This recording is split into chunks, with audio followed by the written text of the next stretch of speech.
hay acciones que no funcionan, ¿no? Pero no, lo que pasa es que sí funcionan de alguna manera. Por eso es que la persona lo hace y lo repite, porque funciona para algo. La sociedad nos vende el debes estar bien, nunca debes sentirte mal. Desde el modelo médico lo hablamos, el sanar, el curar, el no tener ningún trauma. Entonces hay gente que te dice, es que yo he trabajado mucho en mi salud mental y a mí nadie me la va a quitar. Entonces, desde ahí está mal planteado. No es algo que sea estático. Es que el malestar es parte de la vida, no se puede quitar independientemente del contexto. O sea, a lo mejor podemos en terapia estar en contacto con contextos sumamente difíciles, pero en cualquier momento estás experimentando malestar. Bienvenidos a El Arte del Cambio, un podcast en donde hablaremos de psicología seria de una manera no tan seria. Acompáñanos a explorar temas actuales y relevantes de la mano de nuestros profesionales, donde compartiremos herramientas de bienestar para tu día a día. Prepárate para iniciar un viaje de autoconocimiento, en donde cada episodio habrá oportunidad de crecer, aprender y sobre todo, cambiar.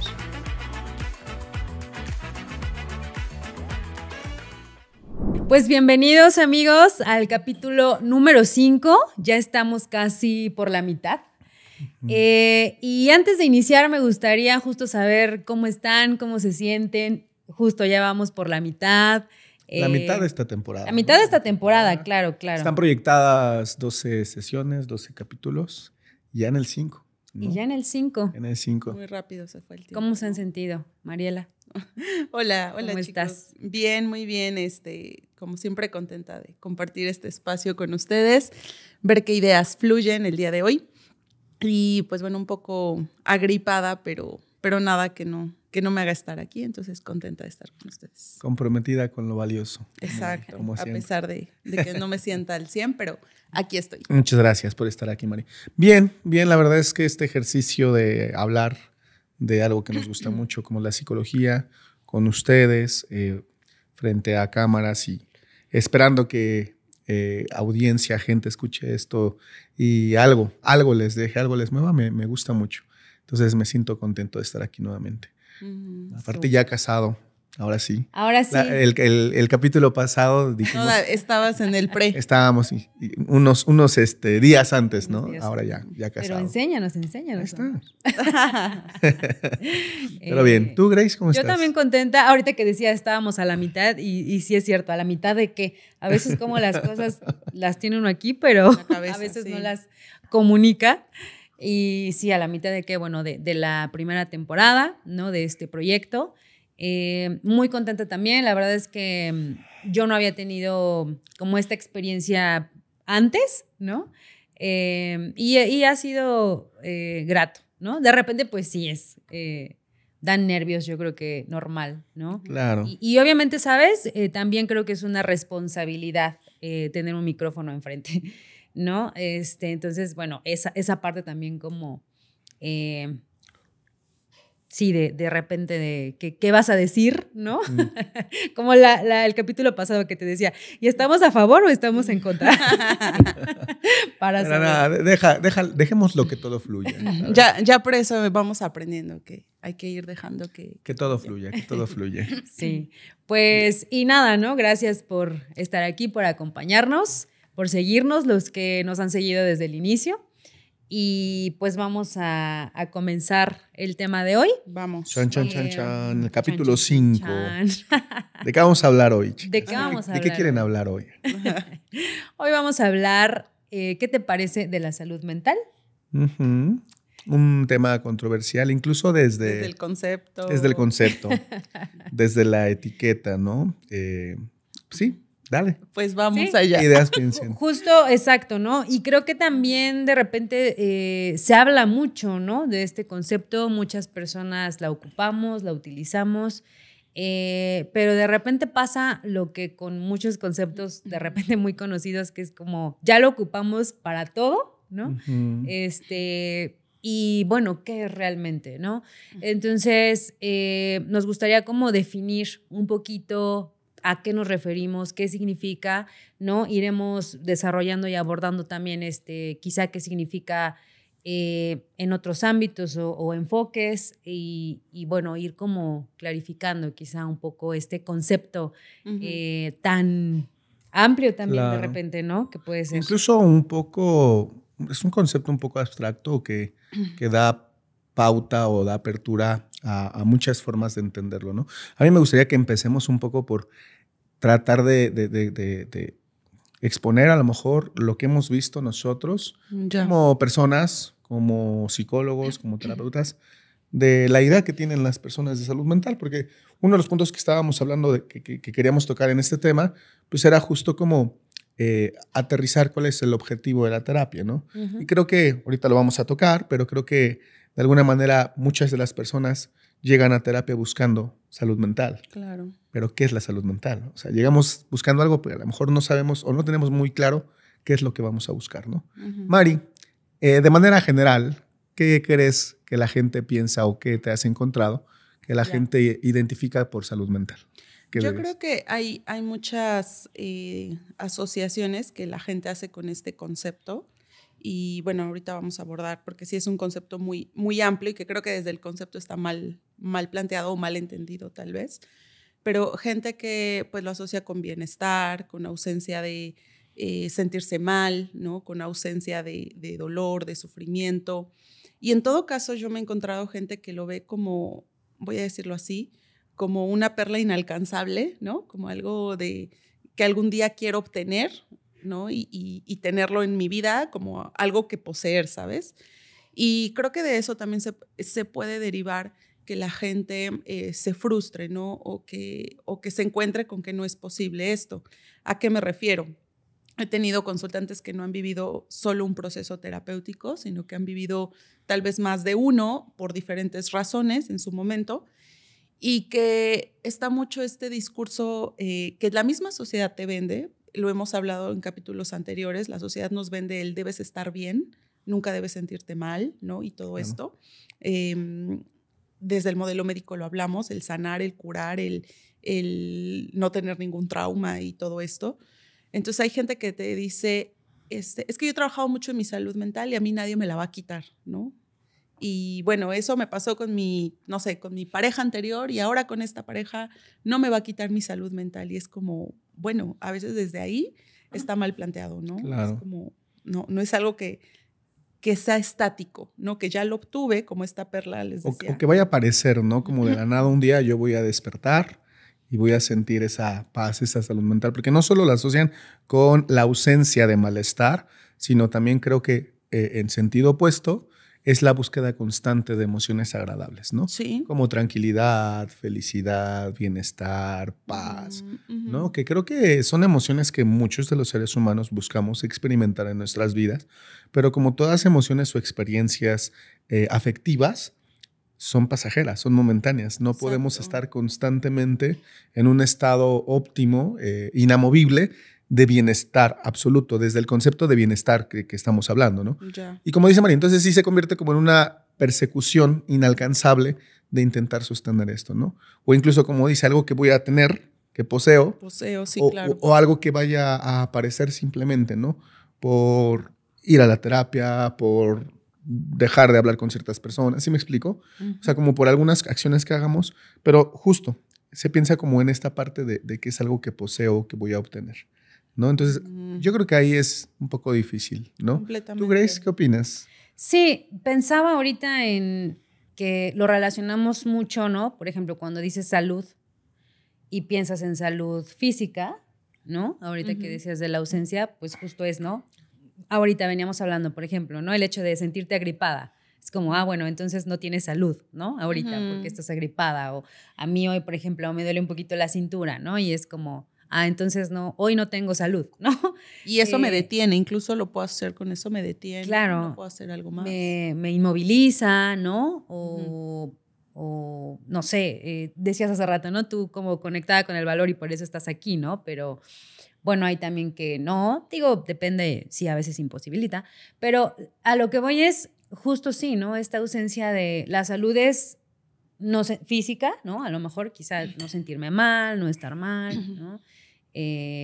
Sí, también pensaba ahorita, ¿no? En esto inalcanzable de perseguir y entonces a veces es muy cansado, es muy agotador, es agobiante y también yo me he encontrado como muchas personas entonces es, pues, ¿para qué hago, no? ¿Para qué intento? ¿Para qué? O sea, si al final del día es algo inalcanzable, qué sentido tiene, ¿no? O qué caso tiene. Entonces, bueno, creo que sí es importante hablar de este tema. Y como decían, ¿no? ¿Por qué creen que desde el concepto a lo mejor está mal enfocado? Claro. Pues salud mental, incluso yo preguntaría, ¿qué es la mente, no? Es como chon. Creo que yo lo he dicho, todavía nos seguimos peleando un poco con eso, ¿no?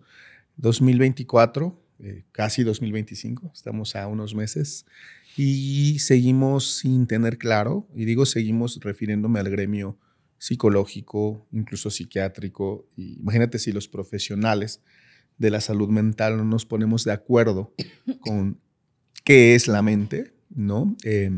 Pues las personas ajenas, las personas que no están cercanas al estudio de esto, pues también no lo van a tener claro, ¿no? Si nosotros los profesionales. Claro. Entonces, yo creo que justo esto, ya lo he dicho, si no me equivoco, en algún otro momento de los capítulos que hemos grabado, la influencia del dualismo cartesiano, del problema mente-cuerpo, e intentar entender a la mente como si fuera algo que está en algún lugar, ¿no?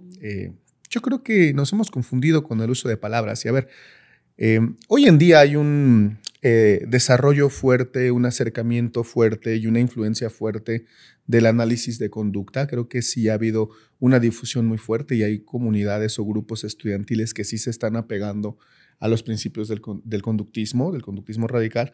Pero creo que también incluso hasta ahí llegan a ser radicales, ¿no? Y ya no puedes ni siquiera ocupar la palabra mente porque ya te están atacando, ya te están, ¿sabes? Señalando.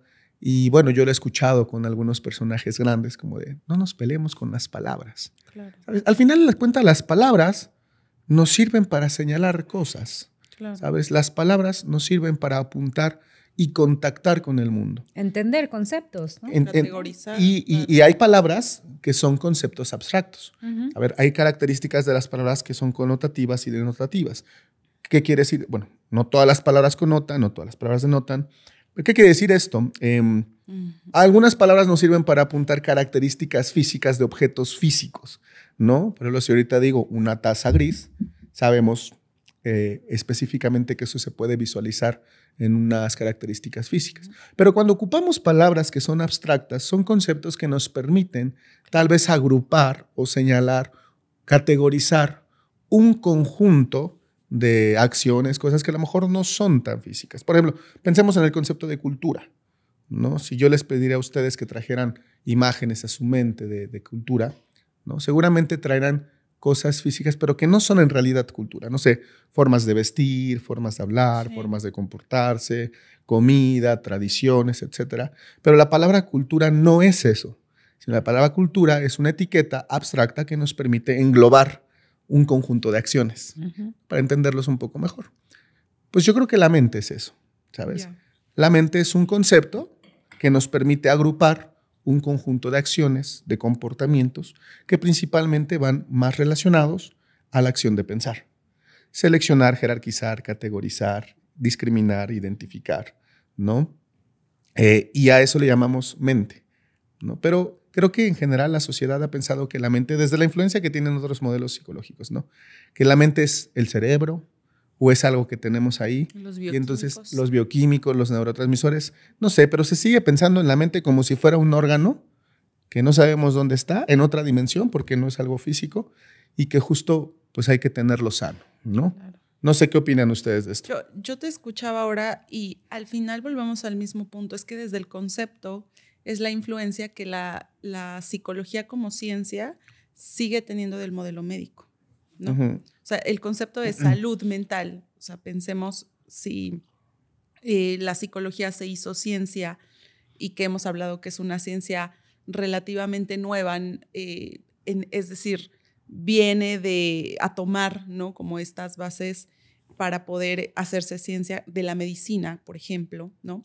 Entonces, claro, muchos conceptos se trasladaron de ahí, ¿no? Entonces, creo que desde el concepto de salud mental es volver a estos referentes del modelo médico y pues en el modelo médico se habla de salud y enfermedad, salud, patología, ¿no? Entonces, creo que también desde nuestra ciencia, en un principio, o mejor dicho, todavía no se ha acabado esta influencia en donde lo seguimos viendo de esta manera.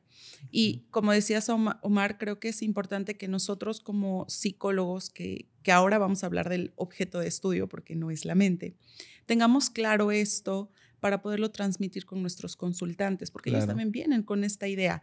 Y además, no solo el modelo médico desde esta filosofía de salud versus enfermedad, patología, es lo único que los consultantes traen por entendido de la salud mental, sino también ahora la influencia de medios, ¿no?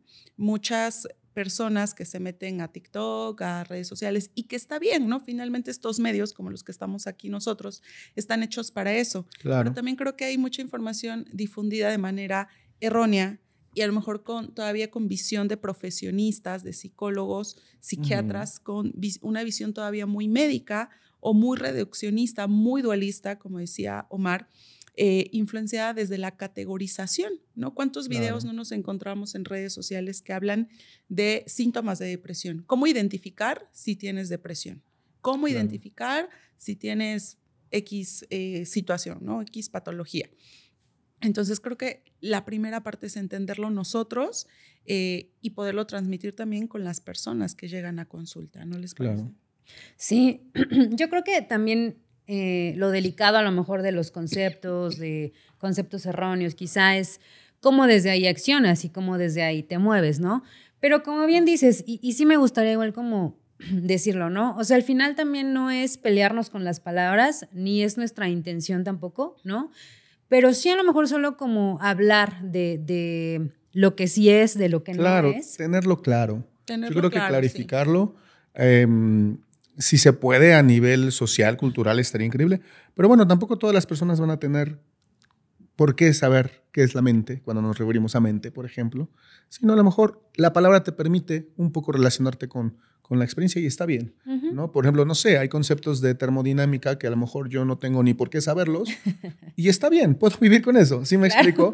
Pero yo creo que los que tenemos que sí tener claro el panorama son justo los profesionales que nos dedicamos a eso.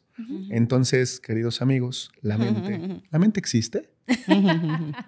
¿Qué opinan? En un plano... Porque si vamos a hablar de salud mental, tenemos que primero aterrizar si la mente existe. ¿Qué dirías, psicóloga Grace? La pone difícil. ¿La mente existe? ¿Es una pregunta capciosa? ¿Qué dices? No, la mente no existe, al menos no como creemos o como nos han hecho pensar que es la mente, ¿sabes? Como lo dijo Mari, creo que primero tenemos que partir por aterrizar el objeto de estudio de la psicología. Y la psicología es el objeto de estudio de la psicología es la conducta, es el comportamiento. Y quiero hacer como un poco técnico ahí, porque ¿y qué es comportamiento? ¿No? De manera muy general o muy simplista, el comportamiento son las relaciones funcionales, ¿no? Que surgen a través de la interacción de un organismo y su entorno y su contexto, ¿no? Son esas interacciones. En verdad, ahorita que estoy introduciéndome a este mundo, a este nuevo mundo para mí, de lo que va a ser la paternidad, ¿no? Estábamos en una charla, mi esposa y yo, y el nutriólogo que nos estaba asesorando como un poco todo esto para la alimentación del bebé, ¿no? Complementaria después de los 6 años. A mí en verdad me sorprendió algo y yo le volteé a decir a Maggie y le dije, eso es conducta. ¿Por qué? Porque decía, después de los 6 años tienes que empezarle a dar alimentos. ¿6 años? Digo, de 6 meses, perdón. Y yo, pobre de tu hijo. Después de los 6 meses. Para no hacerles el cuento largo, decía que se le tiene que dejar el alimento, no fue después de no recuerdo exactamente, primero es papilla, pero creo que después de determinado tiempo, vamos a dejarlo ahí, se le tiene que dejar como alimentos un poco más enteros, un poco más texturizados, un poco más sólidos, decía, y es necesario, decía el nutriólogo. ¿Por qué? Porque muchas veces se retrasa la aparición de los dientes, ¿no? Porque las mamás o los papás tienen miedo de darles el alimento sólido a los bebés porque todavía no tienen dientes. Pero si todavía no le dan ese alimento, el mismo organismo, organismo de la persona va a detectar innecesario la aparición de dientes porque no va a haber necesidad de que aparezca. Entonces, justo el llevarlos a que tengan este tipo de alimentación en la boca va a obligar al organismo a que aparezcan los dientes porque va a ser necesario. Y me parece impresionante porque eso es conducta. El ajuste que se tiene un organismo al entorno al interactuar con él, ¿no? Entonces, a grandes rasgos, creo que no se me desvíe del tema, pero es impresionante cómo la conducta está presente en toda la interacción que tenemos como organismos con nuestro mundo. Entonces, esas relaciones funcionales es lo que nos va a permitir adaptarnos al entorno. Esa es conducta, ¿no? Es el estudio de la conducta. Entonces, para mí, la salud mental sería traducible a salud conductual o salud relacional, en cómo establecemos nuestra relación con el mundo, con otras personas, con mi contexto y también conmigo mismo, con mis emociones, con mis pensamientos o con el acto de pensar, incluso hasta con mi historia, porque el lenguaje nos permite poder discriminar nuestra historia como seres humanos. ¿Sí me explico? Entonces, para mí, el objeto de estudio de la psicología es la conducta y la salud mental sería traducible a salud conductual. ¿Qué más da si ocupamos la etiqueta de mente? ¿Sí me explico? Es una forma de nombrarlo, ¿no? Sí, y que si hablamos como de esta salud conductual, por así decirlo, lo veníamos discutiendo en el camino, Grace y yo, es la forma en que respondes a este ambiente y que ahora lo vamos a hablar, ¿no? Desde modelos terapéuticos que han surgido pues como nuevas tecnologías, no en el sentido de que sea completamente nuevo, sino cómo se ha planteado, cómo se ha entendido y mejor desde estos modelos terapéuticos de la flexibilidad, ¿no? O sea, es decir, con esta forma en que yo estoy respondiendo a mi ambiente, ¿cómo respondo? ¿No? Claro. Si de una manera rígida, inflexible, Claro. justo tal vez que no me está permitiendo adaptarme a ese entorno, como lo que ponías del ejemplo, claro, estamos hablando de un bebé, ¿no? Pero en la vida diaria también las personas respondemos con comportamientos que no nos permiten adaptarnos a nuestro entorno, a nuestro contexto. Claro. Entonces, creo que más que hablar de categorías, de que si tienes o no tienes una patología, tienes o no tienes una enfermedad psicológica, un trastorno psicológico, hablemos justo de comportamientos flexibles, inflexibles y cómo hemos aprendido a responder de esta manera, ¿no? Claro. Lo que decías, Omar, la historia que cada una de las personas tenemos y que en esa historia hemos aprendido, pues esto, ¿no? Una forma de responder y que nos ha permitido adaptarnos o que nos hace pues a veces pelearnos con el mundo, ¿no? Y que también puede ser bastante desgastante para la persona. Entonces, como decía Grace, no es pelearnos con los conceptos, pero creo que también a mí en mi experiencia me ha parecido genial compartirles un poquito, tal vez no a nivel técnico como lo ha hecho Omar, pero compartirles esto a las personas, que hablamos de flexibilidad, que hablamos de la forma de responder en el comportamiento, claro. Porque a veces eso también les da una livianeza a las personas que llegan con una etiqueta a consulta y te dicen, Mariela, es que tengo depresión crónica, he pasado por 5, 4 psicólogos y todas son por depresión crónica. Pensemos en este concepto, ¿no? En esta categoría. Y entonces cuando revisamos un poco su historia, la forma en que está respondiendo, el lenguaje, esta generatividad con la que la persona ha respondido a esta historia, también sienten un poco de livianez de decir, bueno, entonces no estoy enfermo, ¿no? O sea, no es que esto claro. esté sobre mí, sino es la forma. Yo tengo una elección de cómo respondo ante esto, ¿no? Claro. Pero bueno, es más complejo. No, y es bien importante, digo, no lo explico así de técnico con los consultantes, pero justo quitar la etiqueta y traducirlo a conductas, ¿sabes? Cuando tengo a lo mejor algunas personas, algunas consultantes con una etiqueta muy pegada, ¿no? Muy ya adherida, le pido que traduzcamos esa etiqueta, trastorno de depresión, ¿no? O no sé, trastorno cualquiera. Bueno, vamos a tratar de convertirlo a acciones, a comportamientos, ¿no? ¿Qué significa esto a nivel de acciones? Y describimos una serie de comportamientos y después tratamos de entender, bueno, ¿siempre actúas así? ¿En todos los contextos te comportas de esta forma? ¿Durante toda tu historia has hecho esto? No. Entonces ahí tratamos de romper ese esencialismo y también pasamos bueno, entonces queremos entender cómo aprendiste a comportarte de esta forma. Claro. ¿Sabes? ¿Por qué? Porque lo dice Mari. No todos los contextos van a ser iguales. Entonces, las conductas saludables van a ser variadas dependiendo de cada contexto de cada persona, ¿no? Claro, y decías ahorita, ¿no? Las relaciones funcionales, y lo hemos platicado. a veces podemos pensar, bueno, hay acciones que no funcionan, ¿no? Pero no, lo que pasa es que sí funcionan de alguna manera. Por eso es que la persona lo hace y lo repite, porque funciona para algo. Exacto. ¿No? Hay que encontrar y buscar para qué está funcionando y si hay otra manera de poder hacerlo, ¿no? Claro. Que sea mejor, digamos, para la persona, ¿no? Más adaptativo, ¿no? Exacto. Quizá, porque justo decías ahorita, o sea, funciona de alguna manera, pero claro, o sea, es cansado, es desgastante, ¿no? Es estas ganas... Limitante, ¿no? Estas ganas muchas veces de no querer seguir, de no querer avanzar, de no. Entonces, bueno, ok, vamos a buscar, vamos a encontrar qué otra forma, qué otra manera podemos hacer, ¿no? Que sea a lo mejor menos cansado o no limitante, ¿no? Sí, yo creo que una de las demandas más importantes que nos encontramos en la consulta, si ustedes me corrigen, tal vez no es su experiencia, es que las personas llegan a terapia queriendo quitarse de encima lo que están sintiendo, ¿no? Me siento triste, vengo a terapia porque no me quiero sentir triste. Me siento ansioso, vengo a terapia porque no quiero sentirme ansioso y así me podría ir, ¿no? Tengo problemas con mi familia, vengo porque ya no quiero tenerlos, ¿no? Y entonces esa es la trampa de la utopía, de esa perla inalcanzable que decía hace un momento, ¿no? Porque pues bueno, para los que ya estamos en este entendido de que nosotros trabajamos con la conducta, con el contexto de las personas y cómo responden a ese contexto, pues a veces hay que comentar con las personas, pues que en la terapia no necesariamente va a quitar eso como si fuera una especie de magia, sino que en todo caso vamos a trabajar en la terapia para que la persona aprenda a convivir con eso de una forma que le sea más útil para poder avanzar en la vida, con lo que a él le importa, con lo que le interesa. Claro, ¿no? Y que pueda construir una vida como basada en valores, que ahorita vamos a pasar eso. Pero ahorita que estás mencionando eso, Mari, quiero compartirles una experiencia.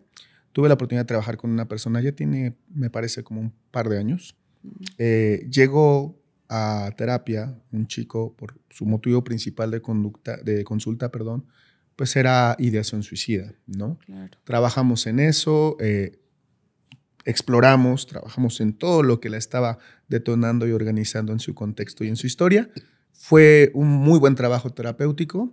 Estábamos por cerrar nuestro trabajo terapéutico y él tiene una pérdida muy importante, ¿no? A escasas sesiones de cerrar, ¿no? Él vivía con su mamá, tiene más familia, pero vivían él y su mamá fallece. Entonces, obviamente es una pérdida muy fuerte que causa un impacto y mueve mucho. Entonces, recuerdo esa vez que me dice, ¿sabes qué? Necesito un poco más de tiempo, ahora como un poco de acompañamiento para esta pérdida, ¿no? Lo hicimos, estuvimos trabajando ahora en el abordaje de la pérdida y llegó un momento en donde hablamos de cerrar el tratamiento, ¿no? Porque justo lo que dice Mari, era normal y entendible que estuviera triste, claro, que se sintiera solo, que sintiera todavía esos recuerdos, que fuera difícil un 10 de mayo, que fuera difícil Navidad, que fuera muchas cosas difíciles porque es parte del proceso de la vida al afrontar una situación así. Entonces, yo detectaba e identificaba que lo estaba haciendo muy bien y que él estaba pudiendo solo y que estaba avanzando a construir o seguir manteniendo una vida basada en valores, aún con la pérdida, ¿no? Entonces, ¿a qué voy? Hablamos sobre cerrar el tratamiento, ¿no? Sobre cerrar el proceso terapéutico y recuerdo muy bien la pregunta que él me hizo.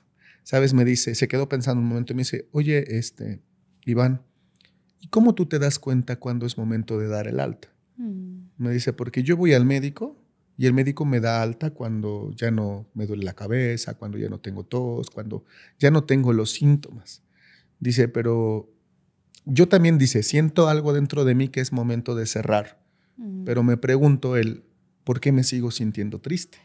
Yo me imaginé que cuando me fuera de la terapia ya no iba a sentir tristeza, ya no iba a sentir dolor, ya me iba a sentir feliz, pero estoy un poco confundido porque no me siento así, ¿no? Y yo le explicaba, es entendible que no te sientas así todavía porque estás viviendo una experiencia en tu vida compleja, ¿no? Y el objetivo de la terapia no es quitarte eso ni tampoco que te sientas feliz.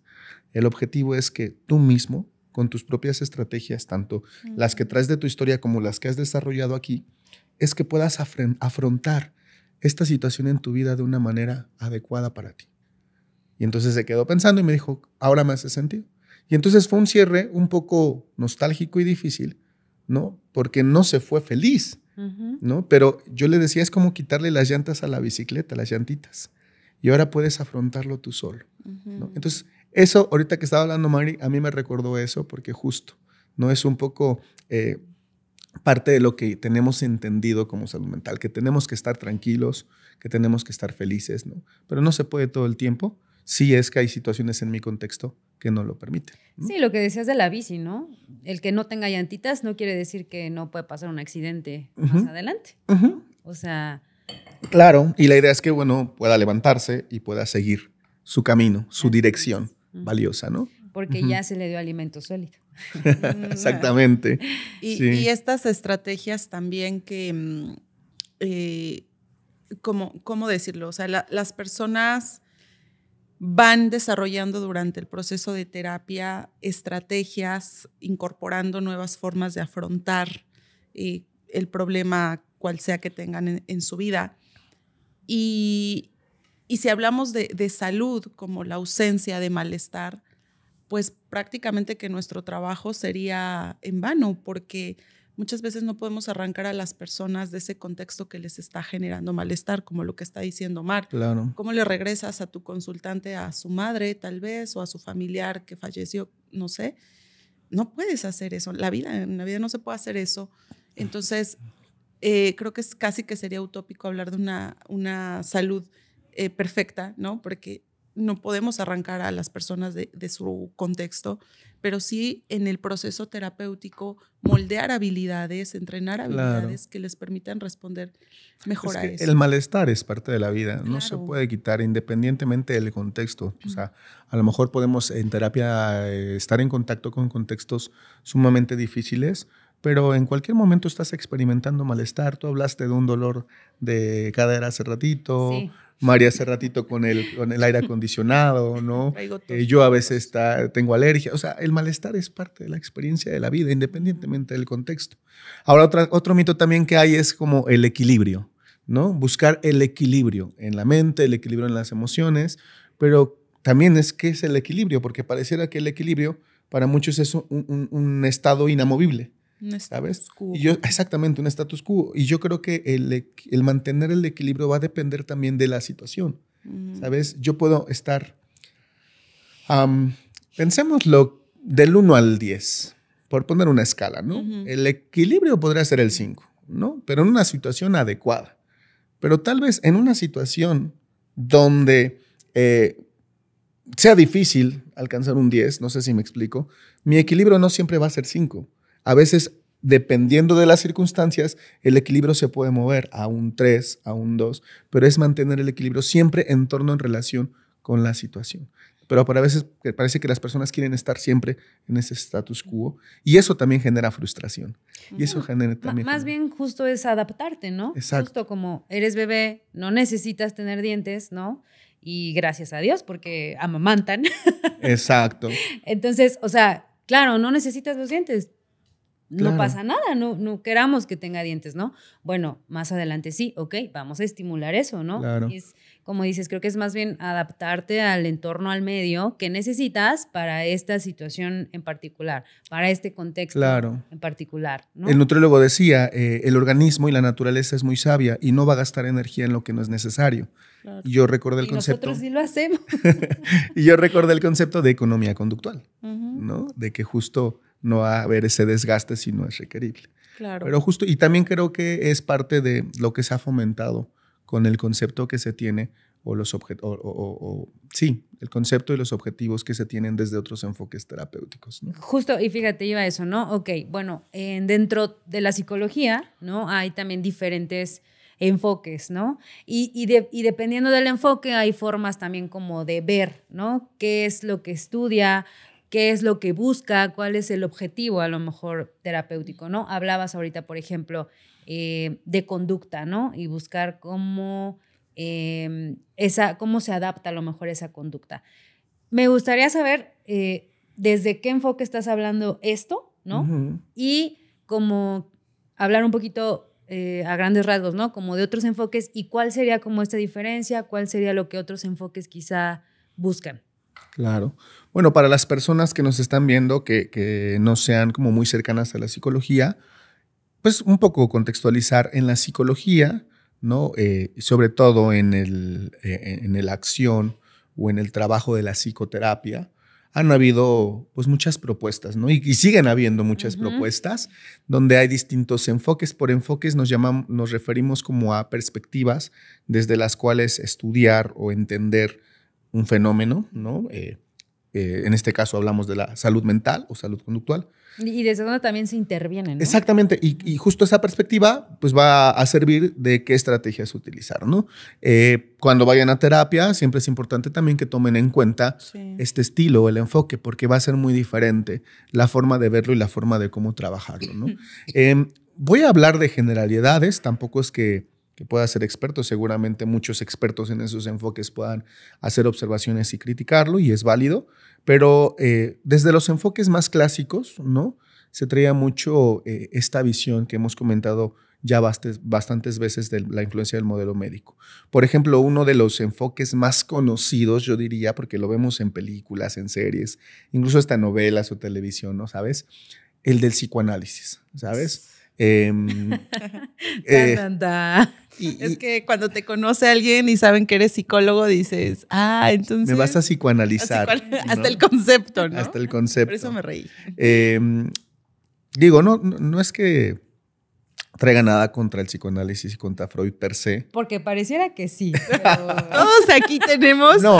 Tengo mis dudas. No, per se. O sea, me refiero a que fue parte de un escalón en el desarrollo de nuestra ciencia, sí. ¿Sabes? Y como lo hemos dicho en otros capítulos, todos hacemos lo que podemos con lo que tenemos y en ese momento el señor Freud desarrolló ideas con lo que tenía su contexto a su alcance, ¿no? Con lo que a veces no estoy tan de acuerdo es con que esas prácticas se sigan fomentando y se sigan difundiendo hoy en día. Esa es mi opinión muy personal, ¿no? Pero entiendo que era parte de la evolución, ¿sabes? Era parte de nuestro desarrollo histórico. Pero justo para explicarlo con las personas, bueno, el psicoanálisis se basa, no principalmente, sé que puede tener muchas otras aristas teóricas y epistemológicas, pero se basa en la idea de la organización de la psique. Volvemos al tema de la mente o psique, ¿no? Desde el dualismo cartesiano. El psicoanálisis piensa que la psique, como si fuera algo que organiza la forma de vivir, la forma de entenderse a sí mismo y al mundo del ser humano. Incluso está el esquema psíquico de Freud, que hay dos, ¿no? Lo modificó. Pero principalmente habla de una división, el ello, el yo y el superyo, y se habla mucho del inconsciente, ¿no? De hecho, es una palabra que mucha gente la usa de manera indiscriminada, de manera popular, ¿no? Y el psicoanálisis, creo que una de sus principales ideas es que generalmente hay contenido en el inconsciente, contenido reprimido, que de alguna manera va a ser el responsable de cómo nos comportamos, ¿no? Que muchos de los síntomas o de las conductas patológicas son resultado o manifestaciones de contenido inconsciente reprimido. Entonces, no sé ustedes, pero desde ahí a mí me parece como si el inconsciente tuviera vida propia, ¿no? Como si fuera ajeno al ser humano y entonces el inconsciente tiene capacidad de poder elegir, actuar y pensar distinta a la del ser humano y que termina determinando el comportamiento de las personas, ¿no? Entonces, el objetivo, no sé, los psicoanalistas tal vez pueden hacerme hate ahí, pero el objetivo muchas veces del proceso de psicoanálisis justo es psicoanalizar a través de sus métodos, ¿no? Ese contenido inconsciente para hacerlo consciente. Y desde ese modelo, la cura o la mejora se va a dar cuando la persona sea consciente de lo inconsciente, ¿no? Y así pueden pasar 5 años y muchas veces no llegamos a ese consciente, ¿no?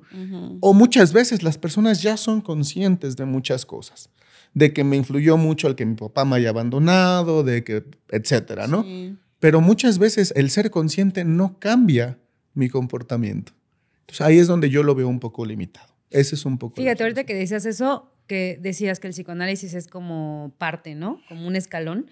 creo que justo quizá también es una parte de la terapia. O sea, sí es una parte como conocer ciertas cosas que a lo mejor no conocías, claro, ¿no?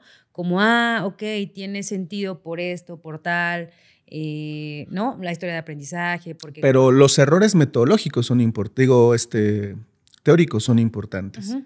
Esta parte de psique, de entenderlo como si fuera algo dinámico que se mueve separado de la elección del ser humano. O sea, a mí me parece un poco peligroso eso, ¿no? Sí, a lo que iba es que, bueno, ya entendemos algunas cosas, ¿no? O como dices, el consultante se da cuenta de ciertas cosas, ¿no?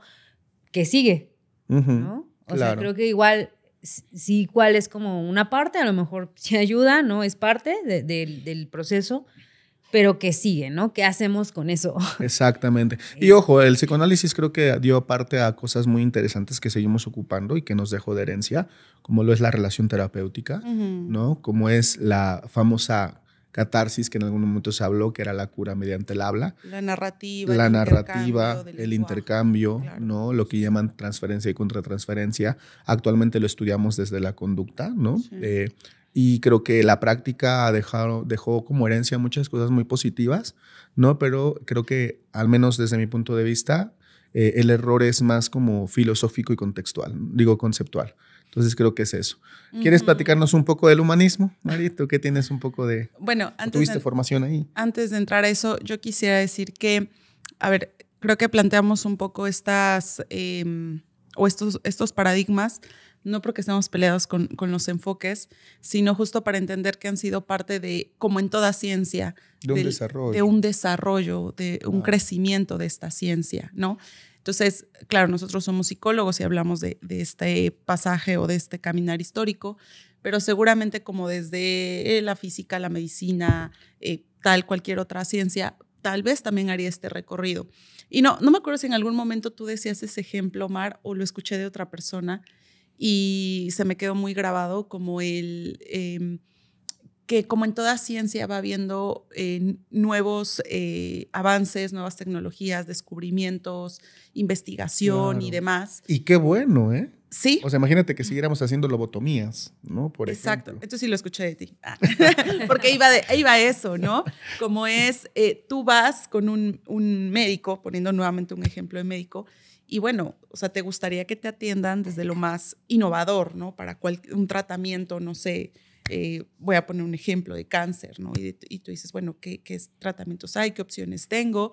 Y claro que siempre vas a buscar, vamos a decirlo así, lo que sea más útil en ese momento para el tema de salud que tú tienes, ¿no? Incluso eso que sientas que te va a ayudar mejor. Y creo que desde nuestra ciencia debería ser igual, ¿no? Tratamientos de psicoanálisis, por decir tratamientos, que pues a veces son larguísimos, ¿no? 2 años, 3 años. He encontrado gente que puedes pasar hasta 5 años casi en una terapia o un psicoanálisis, y al final, como dices, Omar, pues bueno, ¿a qué se llega, no?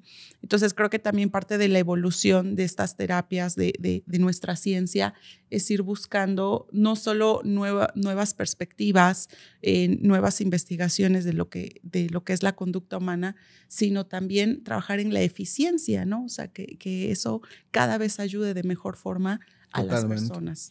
Y lo que decían también, que las cosas que sí ayudan y funcionan, pues ¿por qué no usarlas también, claro, ¿no? Y ocuparlas. O sea, sí creo que se puede dar como esta idea de que estamos en contra y más bien es como, bueno, ok, ocupemos los conceptos, pero que lo que decías ahorita me gustó, ¿no? Claro, o sea, la relación terapéutica, el habla, claro, o sea, que ayuda, que funciona.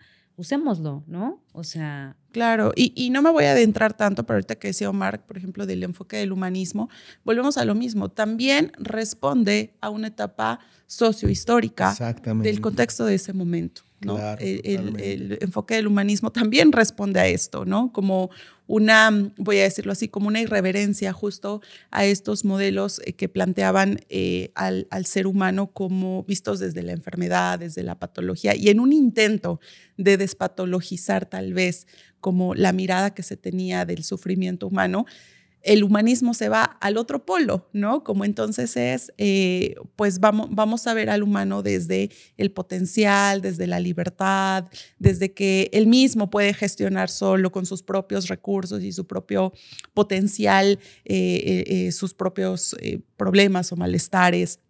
Y justo por eso el modelo humanista es un modelo, ¿cómo decirlo?, poco direccionado, ¿no? O sea, incluso los modelos que hay o las corrientes de intervención que hay dentro del modelo humanista, por ejemplo, como el enfoque rogeriano, que es la terapia centrada en la persona, es mucho desde la persona es la que dirige más la terapia que el propio terapeuta, claro, ¿no? Y entonces, pues bueno, volvemos como al mismo conflicto de los planteamientos teóricos y metodológicos, ¿no? Claro. Entonces, ¿a qué voy con esto? A que creo que han aportado, cada surgimiento Mucho. de estas corrientes ha aportado, por ejemplo, algo que se quedó mucho del humanismo, también es este realce de la relación terapéutica, ¿no? Como en lo que hoy llamamos como esta parte del rapport, el cambio o el intercambio ¿cómo decirlo?, de lenguaje en la relación terapéutica, que hoy desde las nuevas tecnologías pues también tiene mucho realce, pero que finalmente alguna vez hacía un planteamiento la doctora Froxán, que es una investigadora en psicología. Decía, bueno, es que ¿qué es más importante, ¿no? Como la relación terapéutica o planteaba algo así como la intervención, ¿no? que se hace con esta metodología desde el conductismo. Decía, bueno, es que no debe de estar separado, ¿no? La relación terapéutica es parte de eso, ¿no? Claro. Entonces, y justo parte de la intervención. Claro, ¿no? Y justo el modelo... Es que no hay intervención si no hay relación terapéutica. Y el modelo humanista lo veía esto, ¿no? Como la relación terapéutica es la que sana.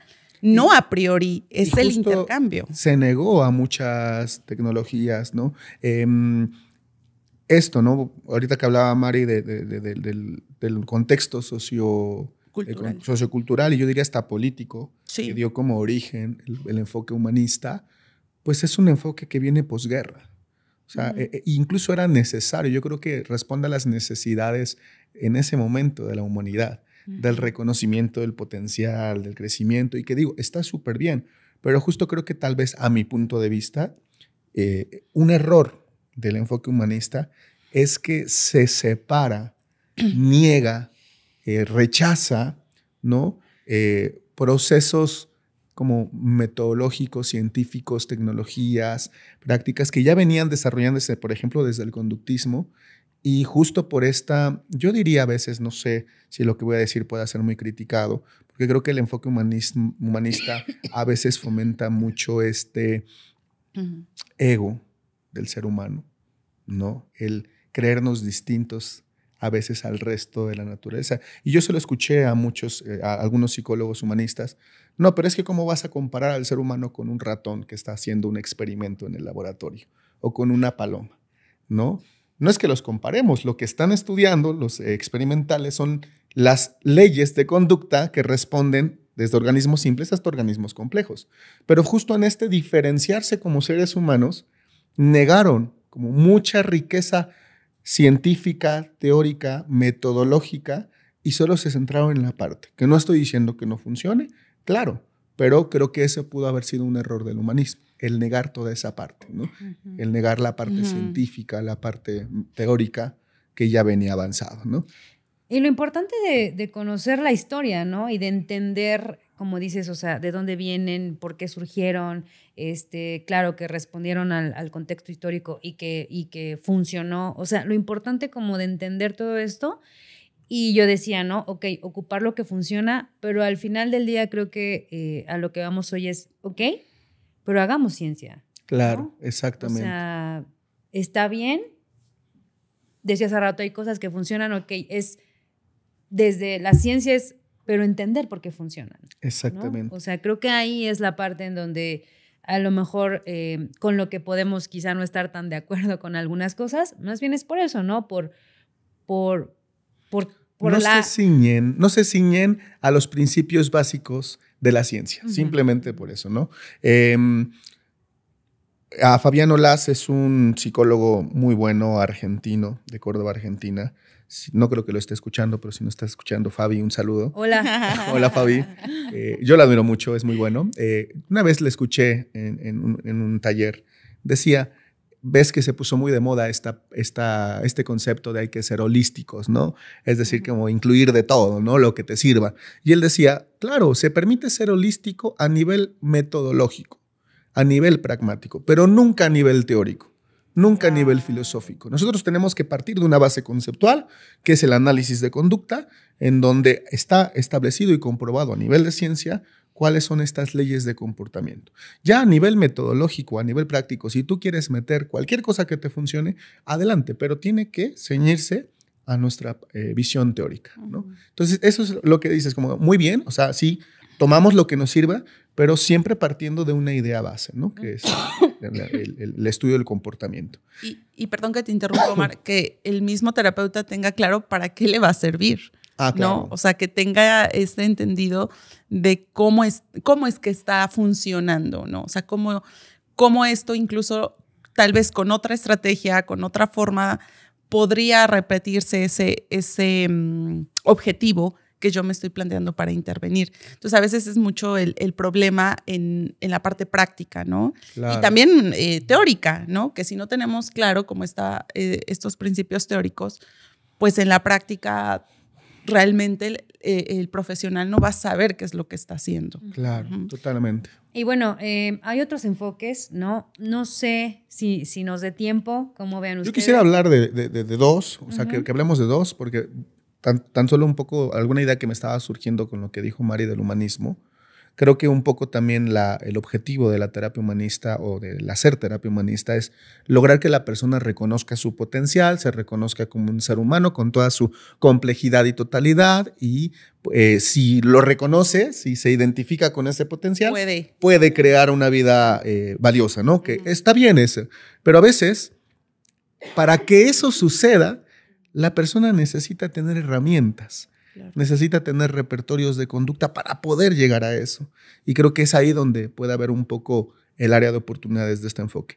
Justo lo decíamos, después de esto, que el humanismo creo que se niega mucho a eso y rechaza un poco la parte científica, pues justo viene otro enfoque, ahora parece como una pelota de ping-pong, que nos vamos a los extremos, donde la intención es hacerlo muy científico, ¿no? Y se toma, o se agarra, lo hemos mencionado, de otras disciplinas que ya estaban más desarrolladas, como la medicina psiquiátrica, ¿no? O como las neurociencias. Y es el enfoque cognitivo-conductual, ¿no? Que viene también un poco a contraposición del psicoanálisis y del humanismo y plantea, o es como yo creo uno de los primeros pininos de enfoques queriendo basarse en evidencia científica. Y que actualmente es un enfoque que tiene mucha evidencia científica, pero también, para mi punto de vista, hay errores teóricos y conceptuales bastante interesantes. Porque ¿qué es lo que hace el cognitivo-conductual? Regresa a la idea de que hay una mente, ¿no? Que se organiza de determinada forma. He visto mucho y yo fui parte de la comunidad de terapeutas cognitivo-conductuales, ¿no? Y se pelean mucho entre los psicoanalistas y los cognitivo-conductuales sin reconocerse que tienen similitudes muy importantes, ¿no? Porque es la misma perspectiva de que hay una mente, de que se organiza de una forma. Entonces, el enfoque cognitivo-conductual, que también ha tenido mucho auge, parte de la idea que tenemos ciertos esquemas cognitivos en este procesamiento de la experiencia de la información, se van generando formas de pensar, que los traducimos a esquemas cognitivos, ¿no? Que determinan la forma en cómo vemos el mundo, que determinan la forma en cómo nos comportamos y cómo sentimos. Entonces, la visión del cognitivo-conductual es que la presencia de trastornos, ¿no? Lo que llaman trastornos, es resultado de esquemas patológicos, ¿no? De esquemas que están ahí como disfuncionales, como desadaptativos, que no funcionan bien. Volvemos al término de enfermedad, ¿no? Y entonces el enfoque cognitivo-conductual está más basado a reestructurar la forma como piensa la persona, ¿no? Como a identificar esos esquemas cognitivos y cambiarlos, reestructurarlos, y si la persona aprende a pensar de una forma más saludable, va a poder interactuar o vivir una vida más saludable. Pero a veces creo que también el error es que se pierde esa interacción con el contexto, ¿sabes? Es como más reestructurar y cambiar la forma como piensas, ¿no? Entonces, este es otro enfoque que creo que es también mucho la influencia, que sigue marcado el término de mente, y que, bueno, también ha propuesto muchas herramientas que generalmente las herramientas las tomó de la primera generación, que es la terapia de conducta, pero bueno, creo que también fue como parte del avance en el desarrollo. Ese es el penúltimo, y el último me gustaría que ustedes hablaran del el enfoque contextual. Y yo creo que vamos a tener que cerrar con esto, a lo mejor retomarlo, estaría genial que el siguiente capítulo le dediquemos a las terapias contextuales, porque a lo mejor la gente que nos está escuchando dirá, bueno, entonces no psicoanálisis, no humanismo, ¿no? Entonces, estos psicólogos, ¿de qué están hablando, no? Bueno, pues justo creo que después de todo este desarrollo sociohistórico y en la ciencia, que es la psicología, pues se ha llegado hasta ahora, ¿no? Con lo que está como en este boom, que son las terapias contextuales, que lo hemos dicho, tal vez no aquí en el podcast, pero allá afuera con los psicólogos, con los diplomados, y no nos cansaremos de decirlo, que no es nada nuevo en el sentido estricto de la palabra, ¿no? Que las terapias contextuales retoman estos principios básicos del aprendizaje que se venían ya estudiando desde la primera ola del conductismo, ¿no? La primera generación.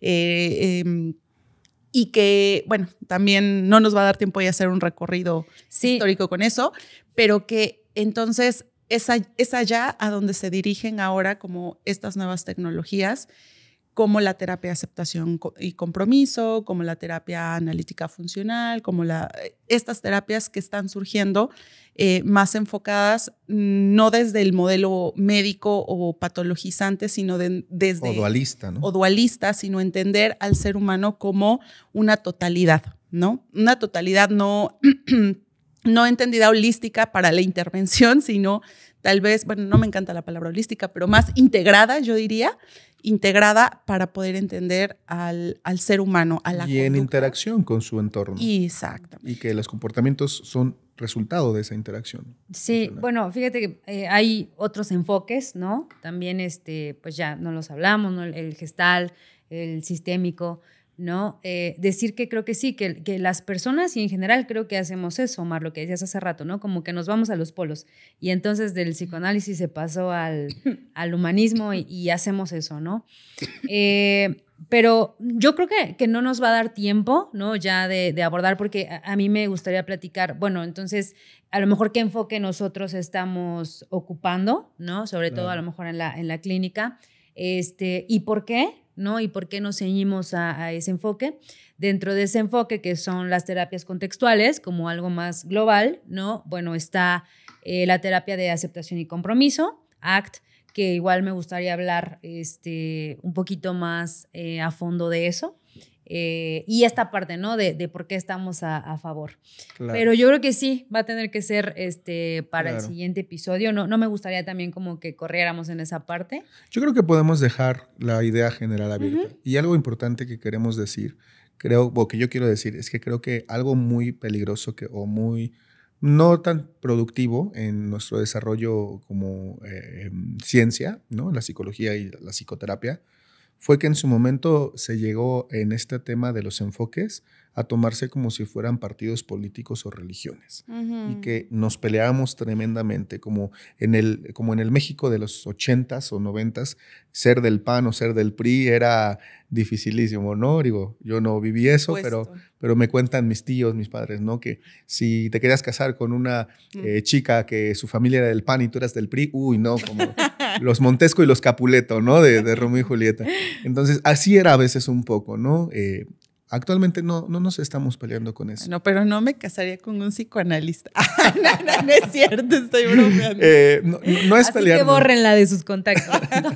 No nos estamos peleando con esto porque justo estamos dando el paso a la terapia centrada en procesos. A ver qué es lo que funciona, porque generalmente terminamos haciendo lo mismo, que es trabajar con el comportamiento de las personas, ¿no? Así es. Y de manera general y para cerrar, pues bueno, las terapias contextuales creo que en sus matices, ¿no? Porque hay modelos distintos, pero creo que de lo que se trata justo es de el ajuste del individuo y del organismo, el ajuste a su contexto de una manera adecuada, de una manera óptima y teniendo una mayor oportunidad en su repertorio conductual de construir una vida valiosa para ellos. ¿no? Creo que a grandes rasgos es eso. La FAP lo habla de una forma, la ACT lo habla de otra forma, la DBT lo habla de otra forma, pero todas coinciden en ese punto, creo, muy general. Entonces, y todas ellas de terapias contextuales. Claro. Se ciñen ya a un marco teórico, ¿no? Que esto es lo más importante. Ya no, creo que ya teniendo claro eso, es más fácil de dónde partir, ¿no? Yo creo que si lo vemos como un regalo, lo que trae el regalo, la caja o la bolsa, es lo mismo, pero nada más cambia la envoltura, ¿sabes?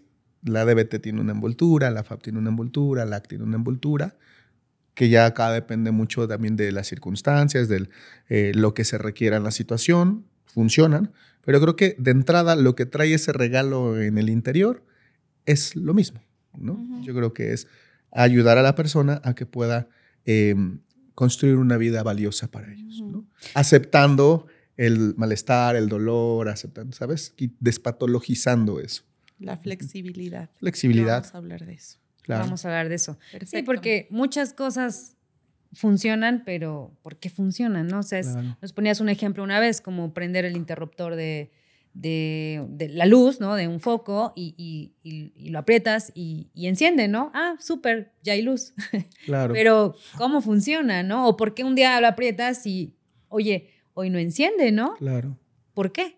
Entonces, bueno, es como lo que intentamos. En la conducta es igual, ¿no? En la intervención igual. terapéutica, ¿por qué funciona? Exacto. Claro. Y ojo, o sea, las terapias humanistas siguen funcionando, las terapias psicoanalistas también siguen funcionando, sistémicas, pero hoy nuestro interés más profesional es justo lo que dice Grace, es entender por qué funciona lo que funciona.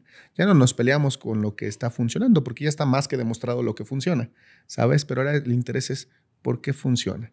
Y creo que si lo vemos a través de la mirada del análisis funcional del comportamiento, si vemos una intervención de un terapeuta gestal, de un terapeuta cognitivo-conductual, de un psicoanalista, están trabajando con los mismos procesos de aprendizaje y de cambio de conducta. Claro. Nada más que los nombramos de otra forma. Ya no nos peleemos.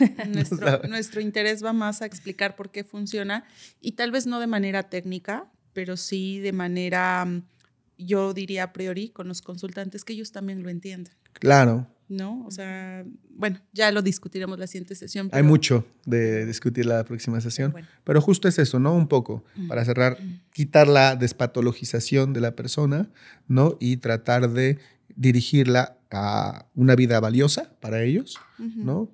Sabiendo convivir con lo que no está en su control y con cierto malestar, ¿no? Flexibilidad psicológica. Flexibilidad. Pues muchas gracias, Iván. No, gracias. Muchas gracias, Mariela. Gracias. Próximamente también vamos a lanzar como, bueno, que nos puedan hacer preguntas. Claro. También para que nos digan quizá de qué temas les interesaría escucharnos hablar. Claro. Y bueno, pues gracias también a ustedes por escucharnos y nos estamos viendo en el próximo episodio. En el próximo capítulo. Adiós. Gracias. Chao. Adiós.